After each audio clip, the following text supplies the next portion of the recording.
of the other stuff that we should be also focusing on, I think is problematic. Why somebody decided to do this app launch during sweeps is beyond me. But we had to focus a lot of time on that, on top of the fact of, which is all good, but Joel Cheatwood has my team creating more content for our morning show for digital. So we're now doing it, which everybody loves, and my team loves doing it, and the Morning Blend producers and talent love it. They want us to try to match that look. They want the show to start trying to match the look that we created for that and a lot of the tone and everything. But that's just created more work for us on top of everything else that we've got. So, I would love to see that work. What kind of work are you making? So what we did, Colleen, is we actually had a separate brainstorm and brainstormed a whole bunch of digital franchises that we could own. So we have, one of them is we start doing a word of the week. So we're doing a word of the week, and we have the talent say the word, do different reactions to it. I'll send it out to everybody. It's fun. So the first word we just did this week, and then the team and the executive producer are working the word into the program throughout the week. So this week's word was bona fide. So we just had fun with it. So we have the talent say the word, and then we do the definition of the word, have them use the word in a sentence related to the go. So the word of the week for next week is dubious. We're just picking words out of the air, but stuff that's interesting that isn't commonly used. Very Another cool. one is Walt Gray, one of our longtime morning hosts, does this thing called Why Guy, and he answers a question from the viewers in terms of why aren't the potholes being fixed here, or why did they do this? So he does an on-air version of that, so now we're doing a social cut of it. So it's like 45 seconds. Another one that we did is we have this guy named John Bartel who does this franchise called Bartel's Backroads that airs primarily in the evening and then our late night. And he goes out and he finds unique people to talk to, unique places. So what we're doing is a social cut just related to the places that he does a story on, and we call it This Is, and we fill in the blank with the location. So we're calling it like, this is Stockton, this is Modesto. So it's all private place. The first couple of ones of those we did have had over 20,000 views on it. Oh, wow. And we just did one on this place up near north of us on the beach called Glass Beach, because it used to have nothing but broken down glass had been rubbed smooth, and it's fairly famous because people have taken almost all the glass off the beach because they put them in pails and take it away. The first day we had 25,000 views on it. Wow. So we're posting on Facebook and Instagram. And then we're doing this thing on trying to get the people to know more of the talent. So we call it One Thing. So we're doing it one thing my mom told me that I remember, one thing about my career, one thing about my finances, one thing. So we've only done a couple of those so far. I'll send you guys all this stuff. I'm trying to think what else. Another one we're doing is Dollars and Cents, but spelled S-E-N-S-E. Mm-hmm. So one of our morning talent, Brittany Begley, does this thing called Begley's Bargains, and we're repackaging that up into more tips about how to save money on different things. Lots going on. It is a lot. Definitely post those all into the box and to our midweek. Okay. That would be great. I'd love to see those as well. Yep. And then tell us a little bit then so we all can learn with your app launch what's working, what are the struggle points. Well, Yes, okay, do tell. so between all of us as friends, when we saw the word beta, we didn't want to put a whole lot behind it. Yeah. So who knows what's going to happen with it? I haven't heard anything bad yet. So we decided, first of all, we've got another major thing that we're doing with St. Jude Children's Hospital. They're doing a Dream Home giveaway. So we have like practically no inventory for on-air promos anyway, because we've had to give up a lot because of what the sales team sold. So that also compounded the sweep situation. So what we decided to do is just create an online promo that we posted yesterday for the app launch. So it's just strictly went up on Facebook. We aren't going to do anything until we're clear of this beta for a bit. And then what we're going to do is a contest where we're going to give away an iPhone. So people will enter into the contest. That way we figure we're going to give them a device that can actually use the app on, and then they can download the app on it, and it'll drive more traffic that way. But we're going to probably wait a couple of weeks until we're out of this St. Jude thing, and we can put a little bit more behind it. Hey, Aaron, I saw your promo on Instagram yesterday. Is that the one that came from Tagnut? Is that the package? Nope. Did you create your own? We did our own. Because to be honest with you, the only promo that they had in the package, at least that I could see, were the teases for the promo, or the app, I mean. It was like, hey, the app's coming, the app's coming, the app's coming, which we never ran. Sure, yeah. We didn't have time, and we just didn't have the inventory. So we decided to just quickly take some of the screenshots that we already had available off of the actual phone and the app itself, and then do that, so we could actually have something that was more authentic to create and post. And how are you paying for the iPhone? We'll take it out of our marketing budget. Okay. Yeah.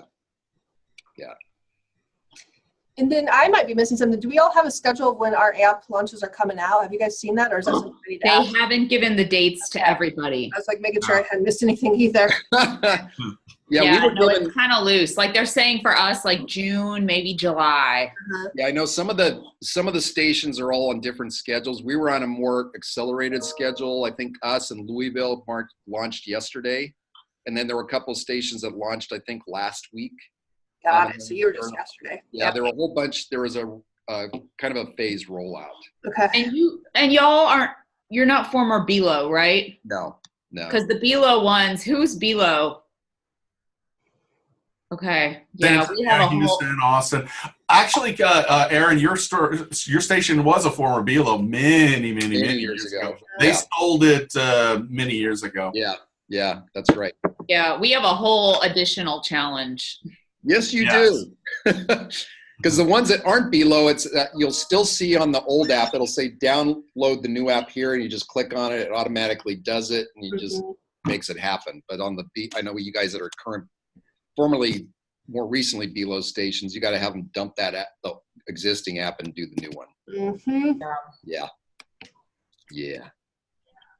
All right. Thank you, Aaron. Yeah. Who wants to go next? Who I'm gonna call? Oh, I'll go. Go for it. Go for it, Don. Two things I was going to bring up. So one thing that we did after so we were all together and we talked to Tom Summers and he was talking about reach and frequency. Yeah. We pulled all of those reports when I came back and we talked about how do we increase viewership? How do we get someone to watch more than 1 day or 2 days or et cetera? So we used our promo optimizers to figure out where to put them. But at the 5 and 6 p.m., typically we do sweeps promos for Mondays and Thursdays that get longer run. But this book, we are doing them for all 20 days. And we're doing in-show teases that are much more like a regular tease as opposed to something that's a little bit more, higher end production or anything like that. And those have been fairly successful. We've seen increases at 10 o'clock. All of our news is up in households. The demos are a whole other thing. Don't get me started on that. But we're seeing some success. I will say that our staff at first was like, oh my God, how are we going to do all of that? We split it amongst everyone and it's been pretty successful. So those run the 5 and the 6, and then at 10 o'clock after our sweep story runs, because we have a sweep story every night, it'll then say tomorrow come back for this story. Yeah. So pretty cut and dry kind of a thing, but it certainly has been successful. I also wanted to point out something that we did. We have a thing here called Fiesta, which is a 2-week party. It's Mardi Gras without all of the craziness. So last year at Promax, we got talking to the folks with the Ellen DeGeneres show, and they said, we've got $1 million to give local stations for community things. Well, we got talking to him and said, what about Fiesta medals? And if you don't want to know what a Fiesta medal is, I'll show you. There are these little pens, if I can get that in there. There are these little pens that everyone goes freaking crazy for. So we talked to the Ellen folks and created, and they helped pay for, an Ellen Fiesta medal. A little leg. Oh, nice. So very, very cool. They helped pay for it. They paid for half of it. We then, you want to talk about crazy successful. People were banging down our door. There was at times where our talent felt a little unsafe because people were clamoring for them so much. But they were extremely successful. And what we did was we used our newsletter. We were originally going to do the app. Download the app to find out where you can get one of these Ellen medals. When that went kablooey, we turned that to the newsletter. And our original hope was maybe, I don't know, 800 new subscriptions. We had, I think, over 6,000 or something. It put us over the 10,000 mark. And it was just an explosion for us there. So very, very cool. We also found some Spurs tickets at one point and did that. So now we're past Fiesta and we're getting to the point where like, now what do we do? So we're looking for different contests and different things to do, but it has certainly driven, I mean, no one else has a Fiesta in their market, but if there is something cool that you can give viewers that you have, that may very well help drive that. Certainly, I mean, I love the iPhone idea. I'll probably steal that one for when we finally get our app. But that was the Ellen thing. I'm not thinking I'm going to do it again next year with the Ellen folks. It's a different syndicator. I don't know if it's even possible, but a Wheel of Fortune, one of these people would go bananas for that as well. So I'm going to talk to those folks this year at ProMax. But those are two things that we've done that have been just like, wow. That's awesome. That actually worked. So what did you do for the 6,000 new newsletter? So everybody got a pin? So the idea is we would go on air in either promos or in the newscast and say, want to find out where our team will be handing out these medals? By the way, in the city, most places sell them. They're used for, either making money for nonprofits or this or that. We give all of ours away. So we had, I think it was 13,000 or 15,000 Fiesta medals this year. We hand them all away for free, but we're at certain events. So we would say, want to find out. And then we also did a contest as well. There was also hey, want to win these outright. And yeah, it was just, I mean, we were getting, it was, the first day we were past, I think 1,500 and, well past what we thought, was our goal. Love it. Any brand challenges for you? Sorry, there's a fly in here. I'm not crazy. Brand challenges is my marketing manager is leaving, so I'm definitely, if anyone knows of anyone, definitely looking for someone. The brand challenges beyond that, I think it's really kind of a good time with the summer coming. We're ending the book. We're going to be bringing in a new team member to really kind of just almost take another look at the whole department and figure out what's best. What would the new person do that might be different than the person that was in there? What do we have currently of the current staff that might fill some of the things that maybe he was good at, but another candidate may not have all of those skills. So it's just really a reflection time for me to figure out, okay, what's the future of the department? Very good. I know. I wish John was on here today because I've only heard a little bit of what he's done in Cleveland. Like he's redefined the marketing team to be called Momentum and whole new team titles and structure. Cool. So maybe reach out to him if you're looking at something soon. I don't know if it's anything that's applicable to the rest of us, but it's very different in its idea. Yeah, I'd love to know more about that. Yeah. Awesome. Thank you, Don. All right. Who wants to go next? I'll go next. All right, Judy. Hi there. So we're having a pretty good book. We're winning the 5 and 11, and our mornings are up from, and this is 2554. We are held accountable to 2554. My GM, if we say households, he says, I don't care what 2554. So we're up in the mornings where our 6A is up to from 5th to 3rd. We had the show doctor, Seth Feldman, in with us a couple days, and he's made some immediate changes on the fly. Some of them, Aaron, that you were talking about, but he has come in and in the control room and just changed up the format right away. But our team has gone along, and I think it's working. So I don't know if you guys have worked with him, but he's amazing, a lot of energy. One thing my GM has started this, which we hadn't done before, is we're sending out all of our promos, our digital, to everyone to share. Everyone in the building, not just marketing and news, but everyone. So he's trying to push the momentum with that. So, and we've also taken on 2 5-part series. One is Beyond the Border, where every night it's a different topic beyond the border. They're not fluff pieces, they're hard news pieces. And we're going to make a half-hour show into those. And the other is Honor Flight, if you're familiar with that. It's where the World War II and Korean vets fly back to Washington to see it's very emotional, and we did we're making a show out of that. We have the advantage of running it on our CW and on our CBS. So that's pretty cool. We were nominated for 11 Emmys. Yay! 6 of them out from marketing, from our marketing team. So that's maybe next call. I'll have, some good news on that. And it was, so far so good. One of the things we're rebranding our morning show is Up With 8, with the hashtag Up With 8. So we bought a bunch of mugs, Up With 8 mugs, and we're going to conduct a contest for people to send your mug shot, and we'll send you a pair of mugs. So it's kind of, simple, but easy to execute. And pretty much that's it for now. For your promos that you send out to everybody to push out, is it just the on-air promo, or do you have custom social promo? It's custom social with the links. Our digital director does this, and so it's really so simply. All you have to do is I just click and share onto my timeline. It's so easy.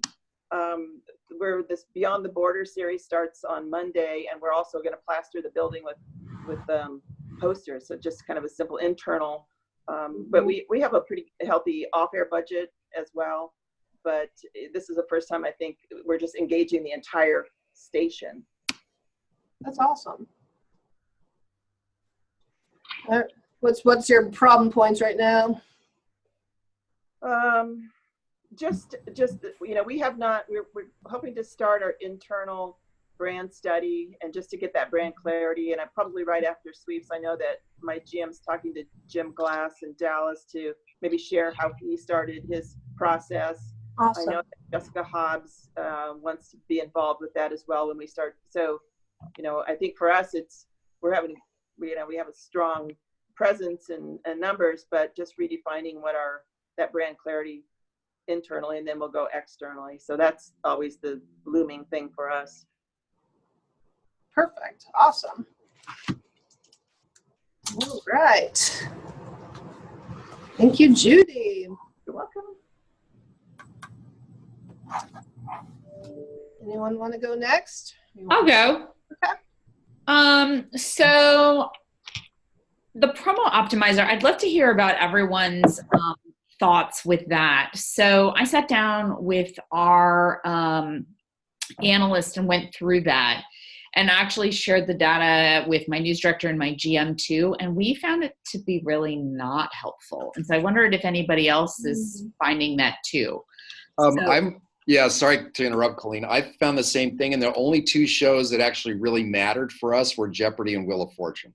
Yeah. And so that's super interesting. I mean, we looked at it and it was 99.9% the lead-in. So yeah. And I mean, my takeaway from that was, me spending all the time, and if there's an avail and if there's only one and it's 99.9% of the lead-in, worrying about 3 days before, I should be worried more about frequency in that day of across the board and really just powering away than this whole optimizer. Like there was nothing there that we felt was usable. And my GM and my news director were, in agreement also. Did you pull it by from your competition too to see where your competition might be watching your air?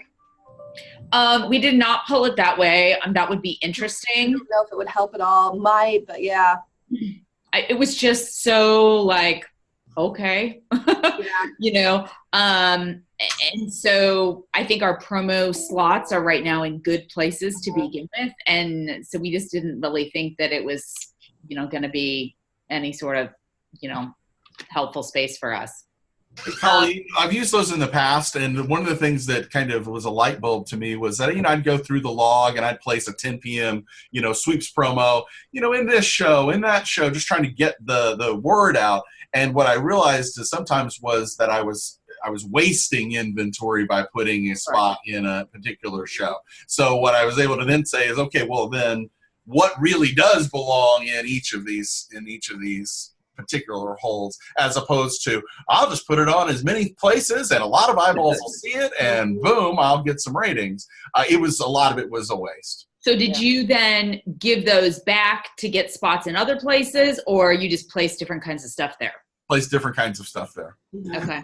Yeah, that's what I did too. I created a list for our 3 main shows And so you could go down and see at the time periods, and I color coded it so you could very easily see it.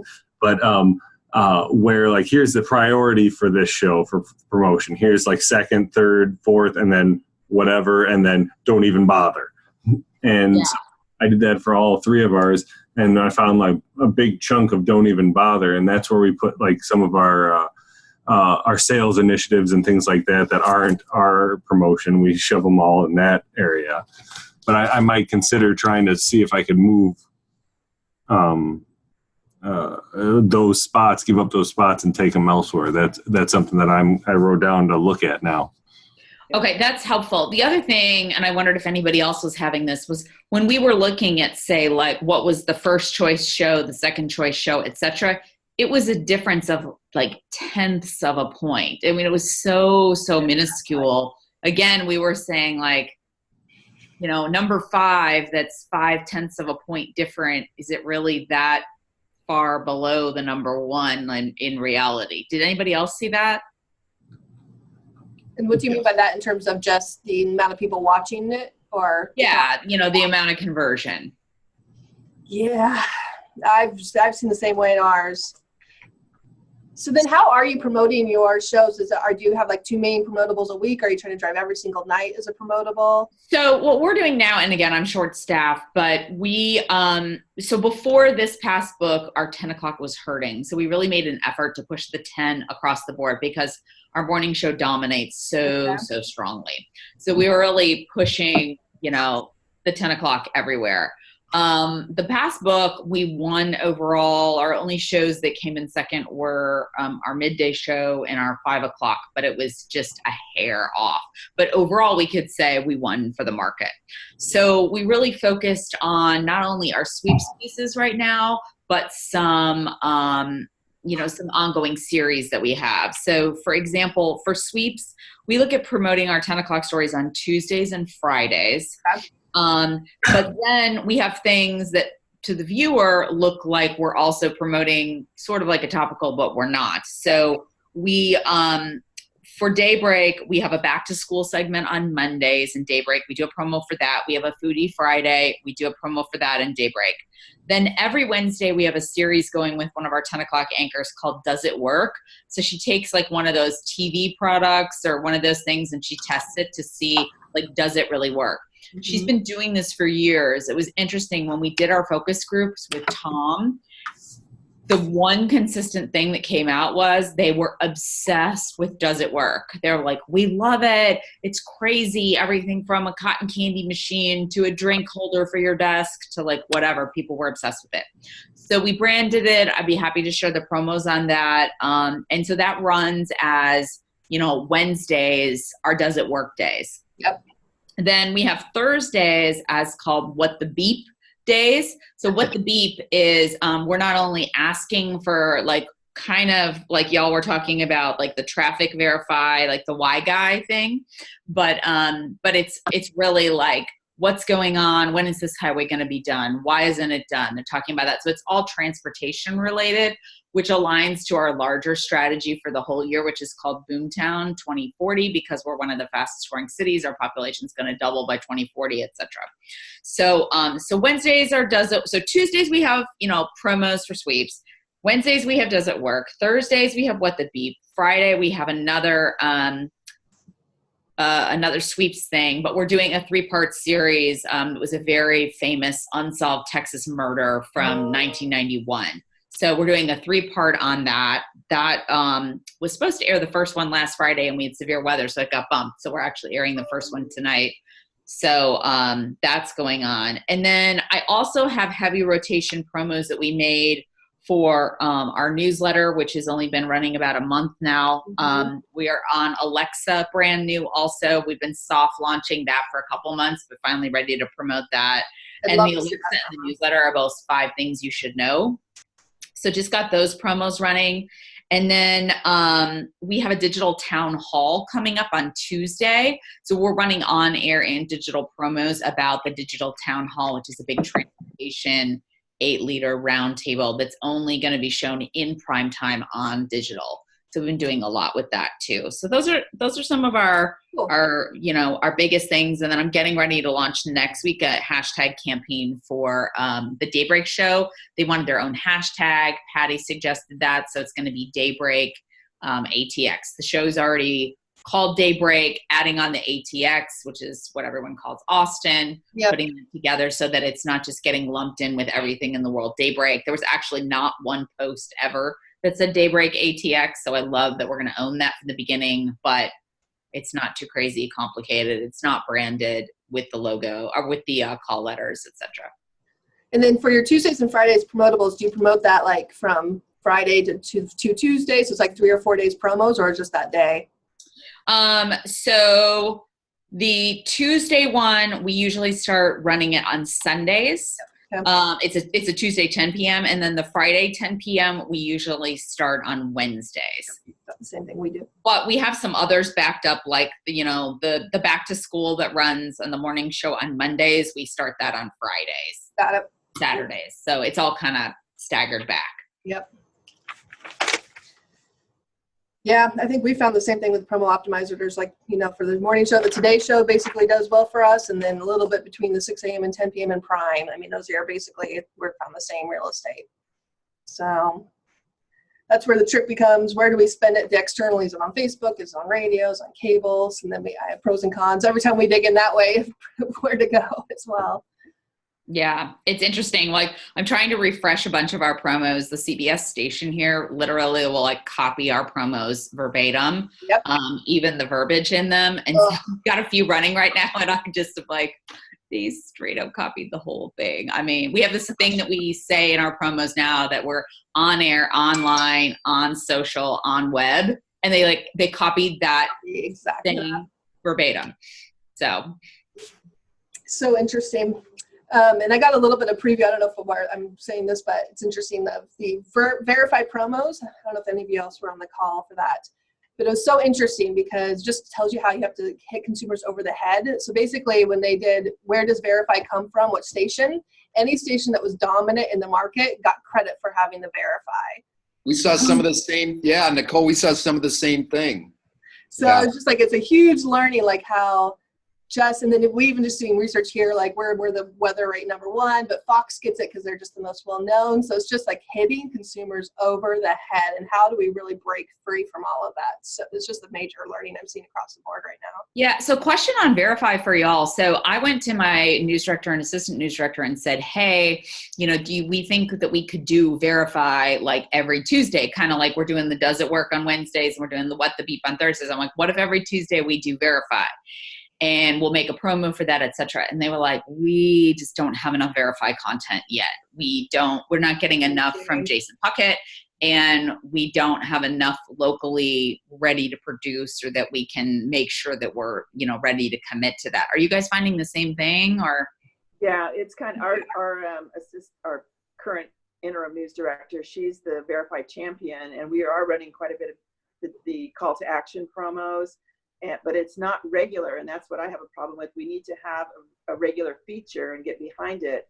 And there is discussion about, can we make this into a Verify promo and not just rely on what's provided? But it's kind of hit and miss. And we'll have a new news director in probably in June, and I'm hoping that he or she can make that a regular feature, because it's a great feature. But if it's just here and there, it's very hard to brand that, mark that. Yeah, totally agree. We're the same place. I even did a promo for a while, but then we weren't getting enough content, and then they were trying to stretch it, and it wasn't good content, and so we kind of took it down as well. Yep. Yeah, that's the thing too. I would say, the corporate, and Jason Puckett used to work here in Austin, is that, and he does great stuff, but it would be really helpful to all of us if we knew we were going to get a piece from him for certain every Tuesday. Now, if they gave us more than that, that would be great. But if we could promote it always as a Tuesday and know that it's going to launch and cross that with online, I think that would be huge. I don't know about y'all. Agree. If you did additional local or additional from him, but that's never a problem. Mm-hmm. I'll pass it on as well. I think it's a great idea. All right. Anything else from your end? Nope. John, do you want to go next, or do you want me to? Sure, I'll go. Oh, I have one more. I'm sorry. I Please, didn't. yeah, go ahead.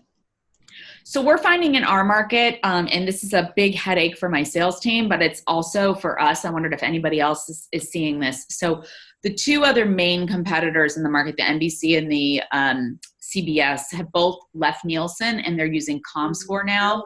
And we have Nielsen. And so the problem is the pool, the basic way to understand it is the pool from the ComScore pool is much larger. So when they go in to sell it, they're making us look even smaller than we are. And it's completely apples to oranges. And so there's this huge learning curve of explaining that on the sales side.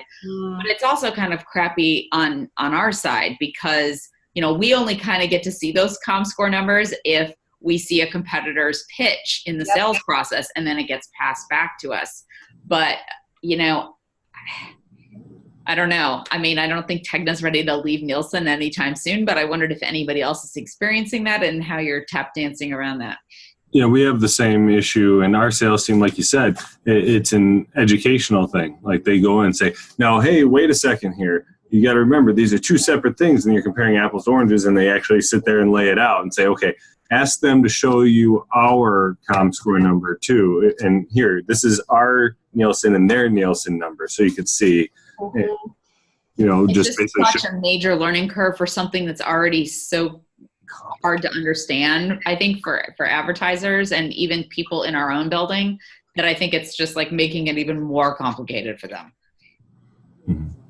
Yeah, but then if they're using your Nielsen numbers with their ComScore, and you know, when you go to somebody and you show them, hey, look, they're deceiving you in this, then that kind of helps you out, because then they're like, wait, these people are kind of being a little shady with what they're doing, and then I don't want to do business with them.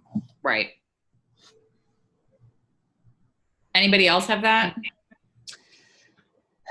We dropped ComScore. We're in Nielsen. I really liked ComScore because of all the qualitative it provided, but I would lean on Nielsen reps to get into town with and meet with clients or do some kind of education, because we spend so much money on Nielsen, and let them help in the battle to understand. But this is primarily a Nielsen market, unfortunately. A lot of the stations also have ComScore, but we did drop it. I personally like ComScore versus Nielsen, but you know, go back to Nielsen and say, hey, come and help us. Come to town and help us out. That might be the way to do it too. That's a good idea. Cool. Thanks. All right, John.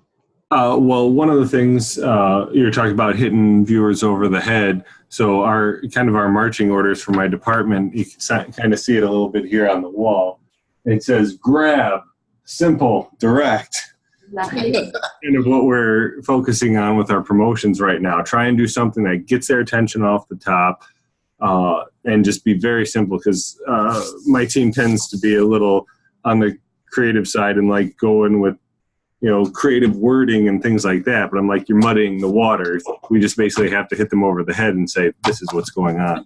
Yeah, John, I tell my team, subtlety is not our friend. This is blunt force trauma marketing. I love I like that. I'm gonna write that one down. And I will add to that, my boyfriend has a great saying, and he is former military, but he always says there are two ways to learn: mindless repetition or blunt force trauma. There you go. Yep.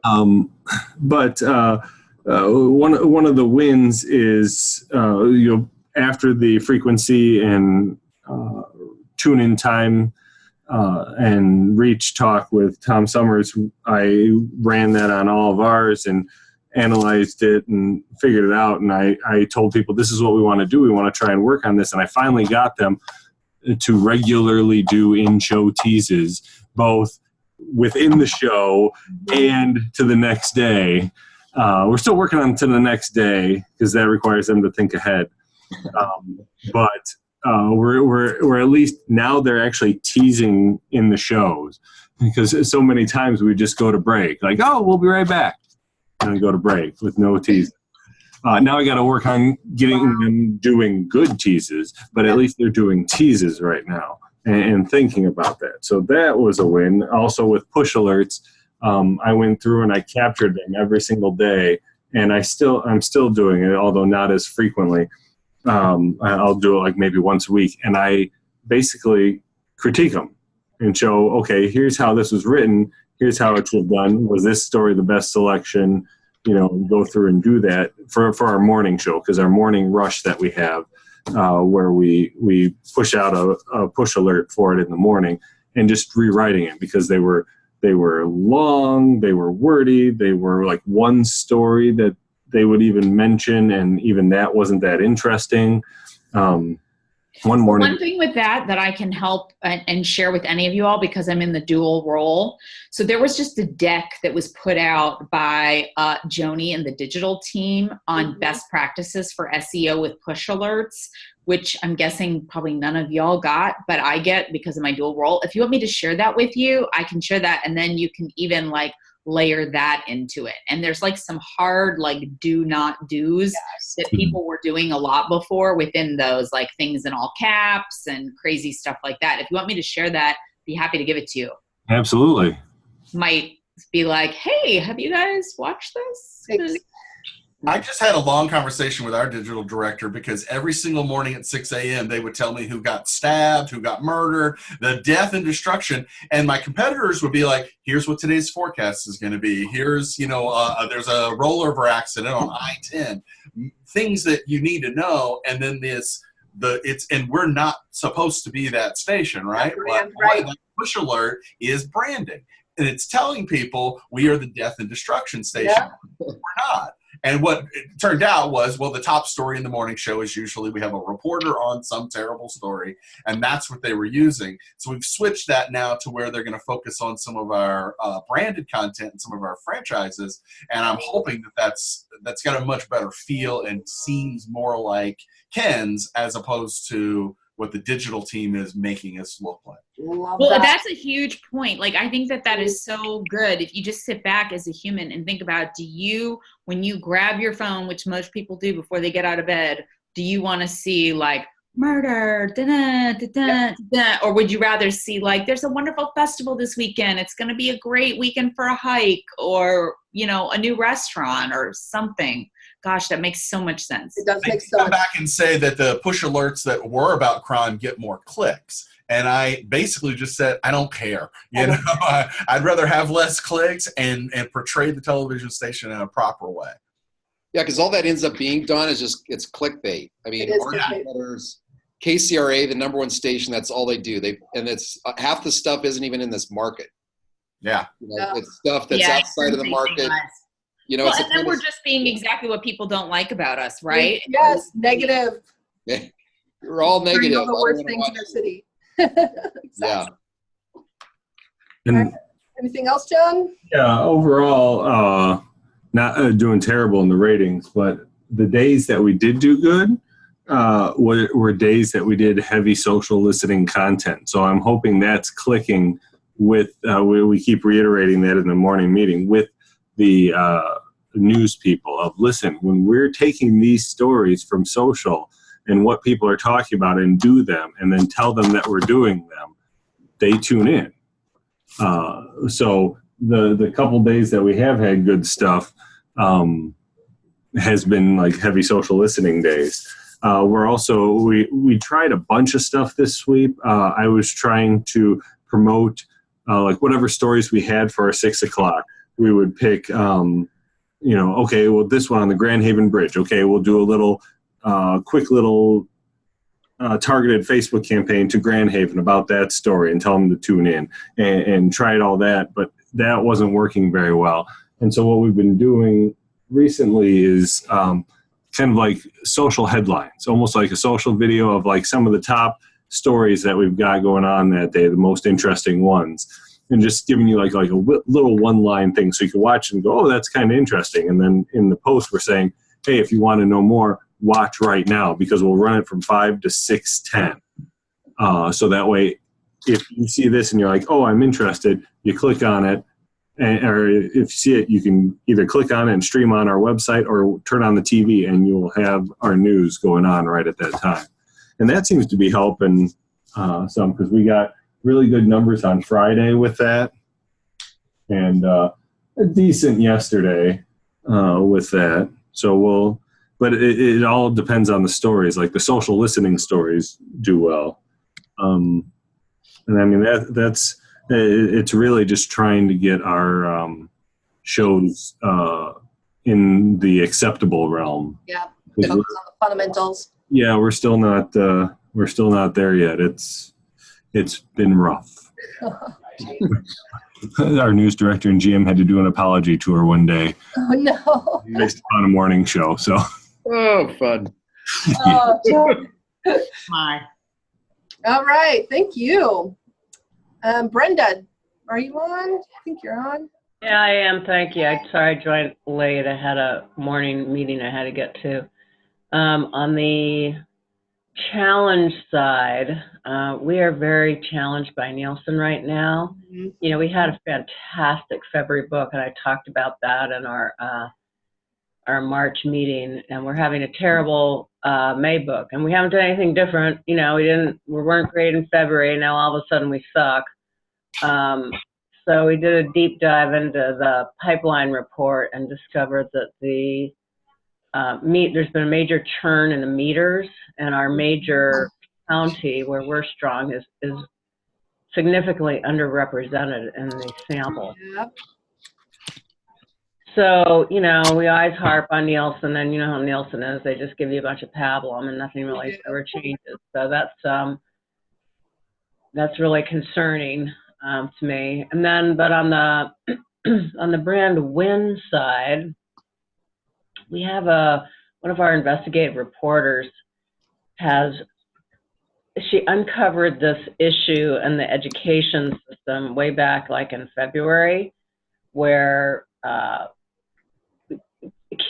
disruption in the classroom. And so kids, for whatever reason, this is like an increasing thing. It's probably happening across the country. Kids like freak out. And because of a law here in Oregon, the teachers can't touch the kid. So what they have to do is they have to clear the entire classroom, you know, and wait until this kid, you know, calms down. So we have pictures of like classrooms just completely destroyed by disruptive kids, and this has an impact on the whole school. Anyway, she broke this story back in February, and she's been on it, you know, under the tagline of classrooms in crisis. And teachers have gone out demonstrating, like carrying signs using the classrooms in crisis slogan, like imitating our graphics on it. So she's done multiple stories, and then let's see, this is Friday, right? Wednesday, we aired a 1-hour special on the issue, kind of like a town hall style kind of thing, CNN style on not in our studios, but on location. And while it wasn't a ratings win, I knew it wasn't going to be a ratings win. I saw this as a branding opportunity, you know, to further our positioning as being an investigative station and really being embedded in the community. Got a lot of earned media about the special coming up. So feel really good about that. And then I'm just counting the days till the classic sweeps are over. Aren't we all? Move on. Thank you, Brenda. Make sure, I know we had a sample problem last summer, and we just brought in Tom and Caroline. Make sure the GM's talking to Nielsen. Like, you're probably all over it, but make sure. Oh yeah, we're in, believe me, we're in communication with Tom. Good. All right. I will share something real quickly on my end, maybe.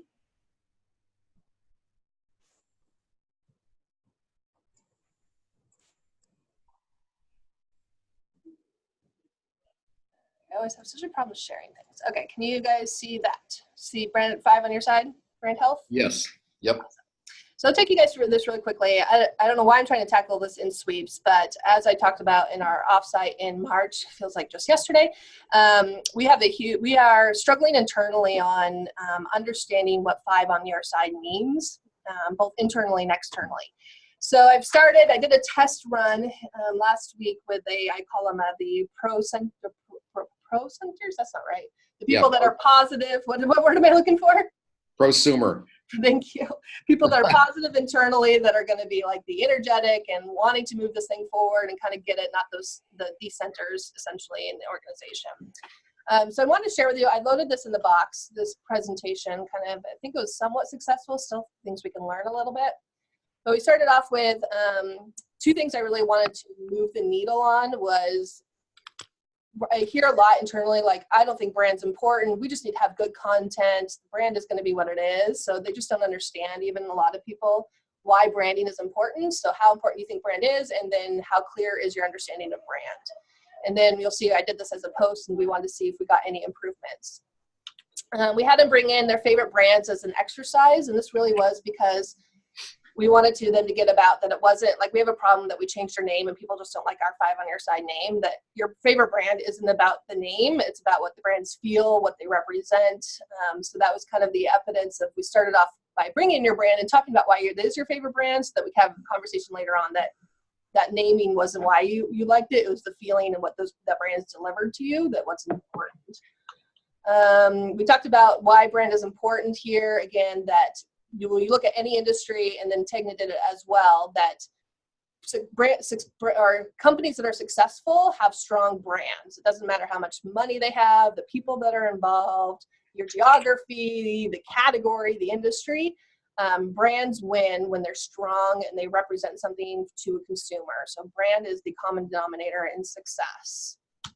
So kind of reemphasize that with this video. So we use this to kind of see, not only what brands are successful, but like that responsiveness too, that you got to keep up with trends and how much things change between 2000 and 2018 in terms of companies that kind of stayed on trend and up to date with their consumers versus those that didn't and kind of fell off the board. So again, showing why that innovation is so important.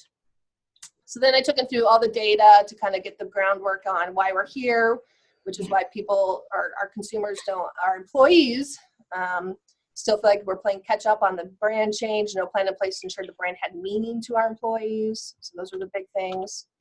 And that we call ourselves 5 on your side, but there was no buy-in. We still struggle beyond the words, putting it into practice, and we're paying for that. We don't know what we stand for. So then I kind of took it to, we played a game. And this was kind of fun. So I had 3 paddles on the tables for everybody for each of the brands or the news stations in the market. And I asked them, and I thought these were very obvious questions, and I thought that and I was shocked that people kind of weren't, it wasn't as obvious as I thought. So I asked questions like, the Whopper just came out with a meatless version of or Burger King just came out with a meatless version of Big Whopper. Which morning show would most likely hit the streets and interact with consumers on this new launch? So questions like that. Which station would most likely post a raw, unedited video of a cop cussing at a woman? That would not be us. Which brand would make customer service a top priority? Let's see, which brand would most likely have a priority having their talent out in the community interacting with people? So on and on. So it's kind of a fun, interesting kind of getting you think versus each other brand. And then the crux of it was going through our 5 core values. And so some of you guys have these developed, some of you don't. And then really bringing meaning to each of these. So it's going beyond the words, right? Putting it into practice. So what we had to do is we just had a full team brainstorm on every core brand attribute, what it was and what it wasn't. So for instance, being impactful was being proactive and persistent, going beyond the story and how it impacts you. And it's not just repeating the news story and moving on. It's showing different sides of the angles. It's not being one-sided.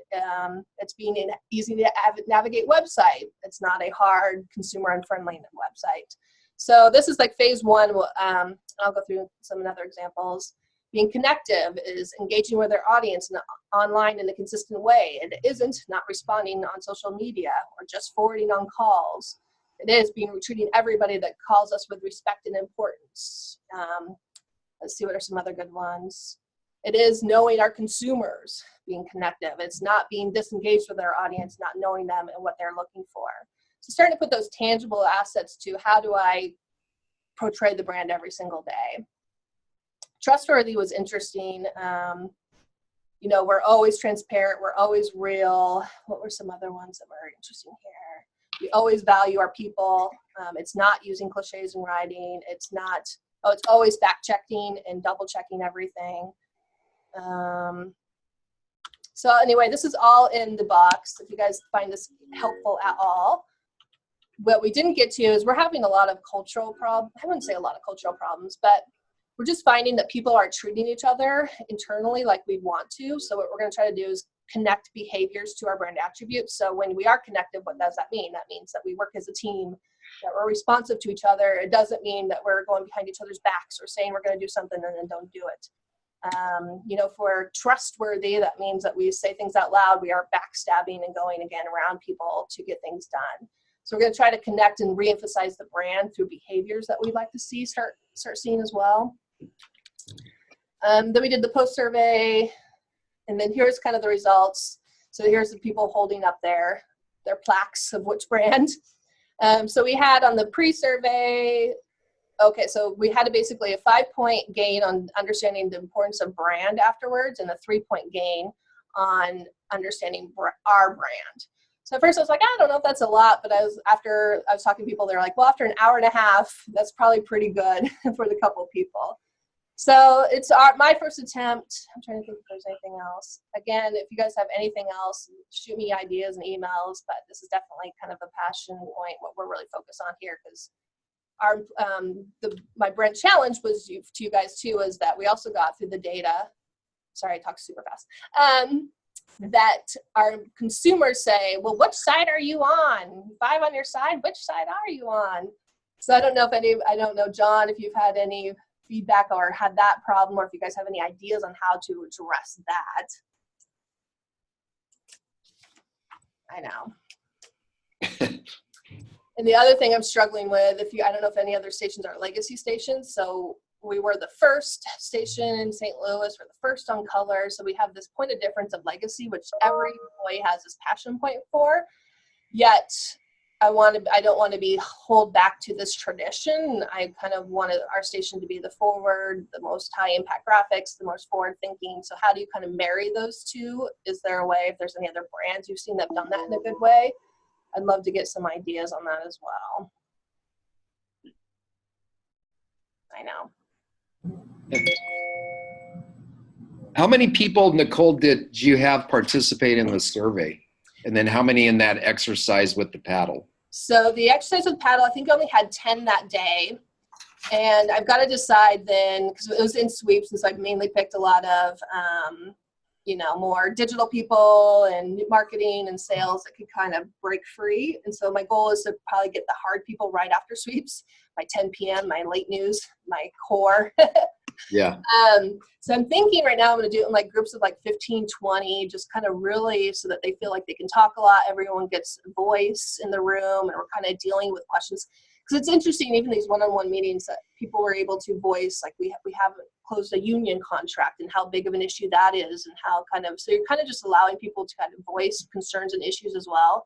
I have our HR person in there. She's just super bubbly, but it's good just for us all to hear and kind of get that base level understanding what's happening internally, as well as trying to then educate to get us all on the same page from the brand standpoint. So I think 20. Okay. One of the things that I suggested, we have a culture club here, and I suggested to one of them, because our people need to vent now and then, but I saw on Parks and Rec where they had their wine and cheese club, and except with WHINE, and so we were thinking of hosting one of those and letting people sit around and bitch a little bit, and then say, well, what can we do to fix this? Although we know the number one answer is always the actually have more staff, but we can't get that. So trying to figure out maybe something else, but giving them a chance to just vent and release some steam now and then helps a lot. I think so. And even I think that they don't realize that we know these issues. Like, it's just funny. Like, it's just, getting that one-on-one, especially in this marketing director and marketing with news, I think is really good as well. And really just trying to understand each other and hear each other out. All right. Well, we got 5 minutes left. So sorry. So Aaron, I might push you to next time. Yeah, sorry. That's fine. That's fine. John and Judy, do you want to go quickly over the workshop that happened? Yeah, it was interesting. The purpose of the workshop was to determine marketing workflow, mostly on the production process. to educate the head of IT, Kurt Rao, on how it all happens and perhaps what could be automated or streamlined. From my perspective, our station really doesn't have a workflow issue, mostly because we have ample staffing, and I also have a GM that understands that sales can't hijack marketing resources and time. We have to be focused on the product. So, you know, the takeaways, and I'll turn it over to Dawn. A couple of things that came out that I thought were really positive is that there could be a universal library of video. So, you know, if you're looking for, I think Jay made this analogy. If you're looking for a glass of orange juice for a morning, type in and have, you know, all these glasses of orange juice show up, so you don't have to go out and shoot all that. I thought that would be really helpful if we had for stills and video that could be used across the company. Also, I think to have everyone on Adobe versus Edius would be advantageous. Nobody seems to like Edius, including my team here. And then also better maybe project management tools. We use a simple project list. It's on Excel and it works for us, but there could be better ways to do it. So it was interesting.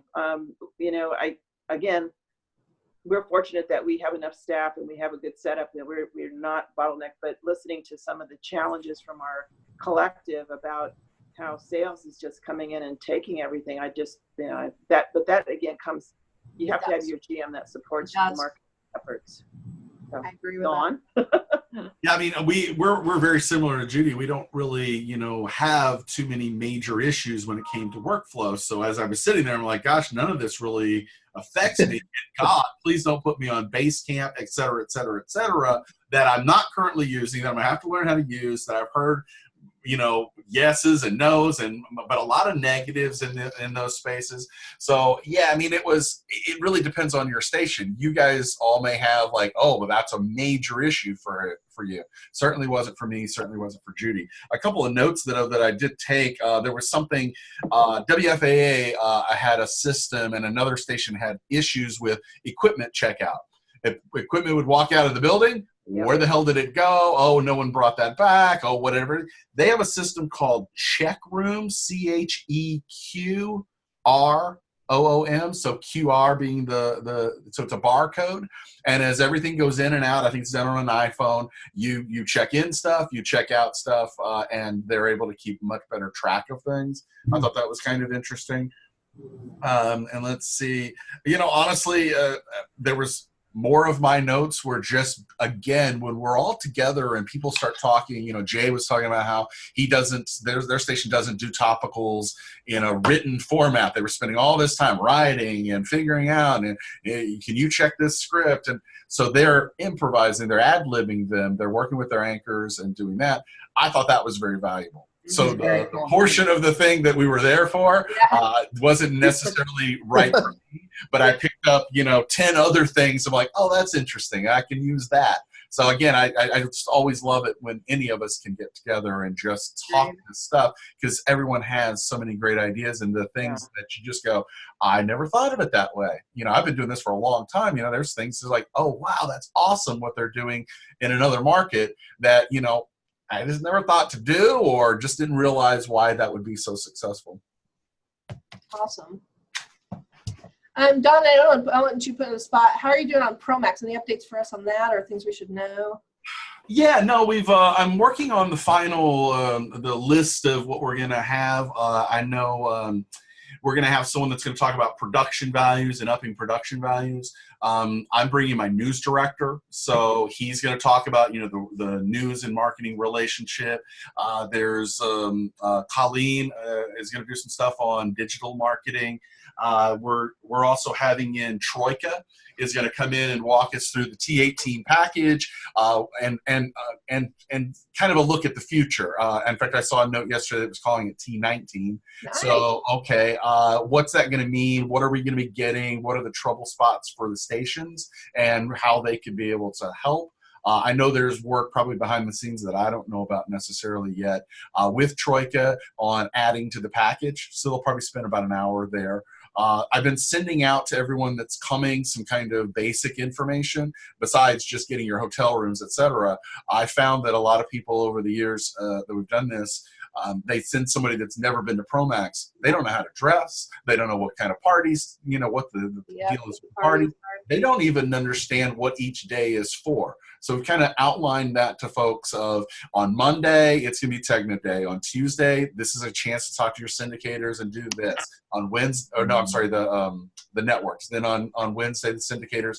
And on Thursday, a couple of years ago, I had someone who was like, well, do I even need to go to any of that? I'm like, oh, God, there's so much great information that you can get from all these sessions. So much so that they've got, where you can, if you could clone yourself, you would want to go to 2 sessions at the same time.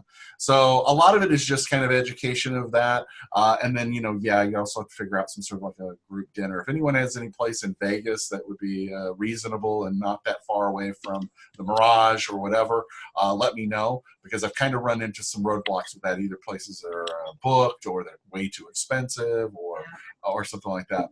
But I'm excited. I think we're going to have about 25 people there from Tegna, and it's going to be very, very cool. And then the awards show on Thursday. Hopefully everyone has entered and wins lots of Promax Gold. Be amazing. Fingers crossed. Yes. Awesome. Anything else from anybody then?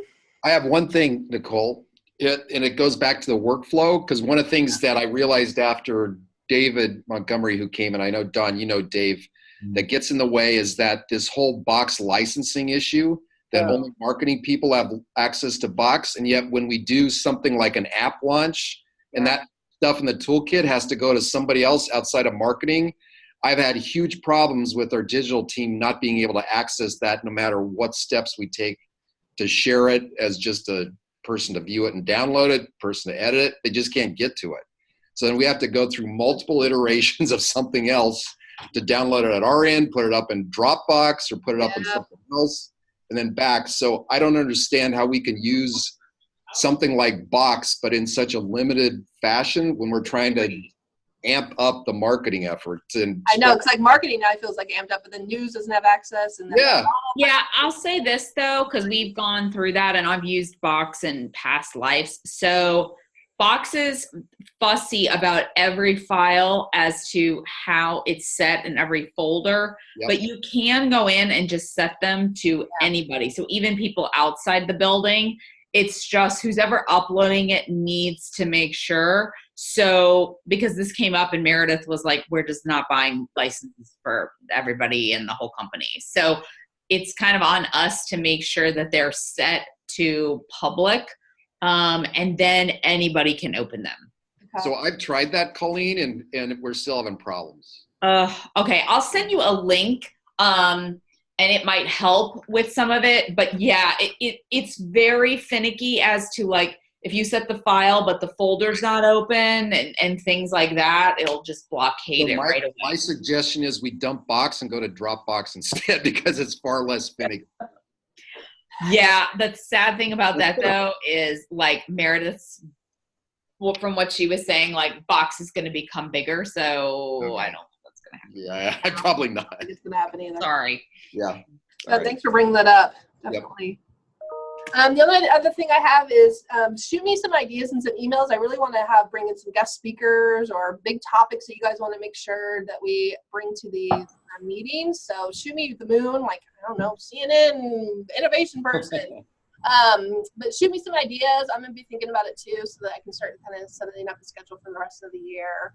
Kind of keep us inspired and moving forward. Okay. Awesome. Well, thank you guys. Have a great rest of the book and a great weekend. You all do the same. Bye. Thank you. Bye. Bye.